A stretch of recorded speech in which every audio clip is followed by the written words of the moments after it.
Usten dut batzutan ez degula baloratzen adinekoak duten potentziala oraindikan. Fisikoki batzuk oso ondo daude, beste batzuk ez daude hain ondo, baina fokoa jarri beharrean ezintasunetan jartzen baldin badugu egin aldituzten gauzetan, atera ditzakegu gauza pila bat. Eta orduan nik usten dut hor jarri beharko genukela fokoa, eta beraiekin lana egin puntu horretatik hasita. Bat eta bi.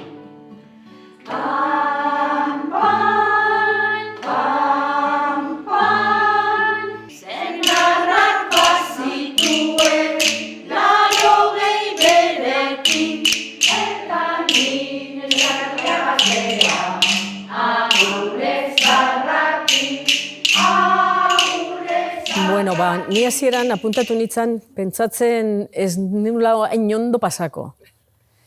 Esaten nun musikaterapia, erutu zizaian zerbait eta lantzen dugu, buru harintzen dezu etortze sartzezanean musikakin zentratzezea, zaude zure munduan sartuta, ez dakazu arazoak, ez dakazu ezer, sentitzezea superondo.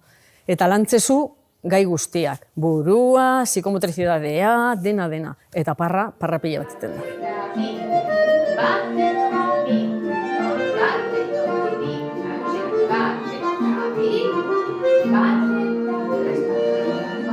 Donostiako adineko pertsonentzako beharrei erantzuna emateko Donostiako sail ezberdinetatik elkarlana sustatzen dugu.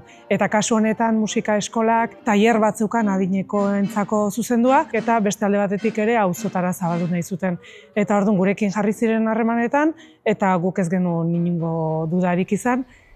Zuzenean guk egunerokotasunean jubilatu elkarteekin harremana daukagunez, ikusi genuen ze elkarte izan ziteken egokiena kasu honetan tailerra hau eramateko, eta lehenengo tailerra hemen gure babesan Loiolan egin zen.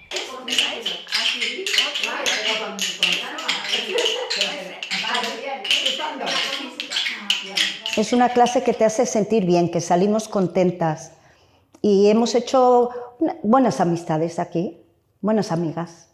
Lo que más me ha sorprendido es la relación que ha creado entre nosotras y lo bien que lo hemos pasado, cómo nos hemos reído. Aparte de hacer cosas mentales y de movimiento, también hemos creado esa relación tan fuerte en el grupo.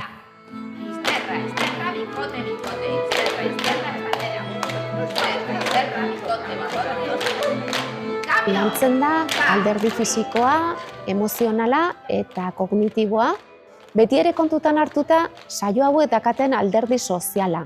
Oso garrantzitsua, gaur egun espero dugun edo pentsatzen dugun baina jende gehiago dagolako bakarrik bizi dana edo bakarrik sentitzen dana.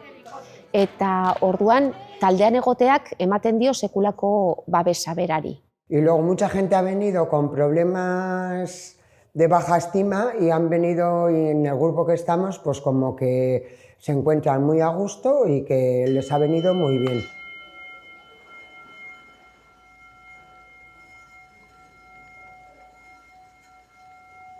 Es un placer estar en esta clase.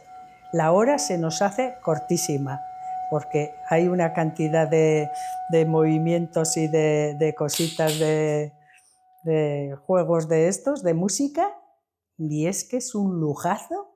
Niri piztu zait gauza berriak egiteko gogoa.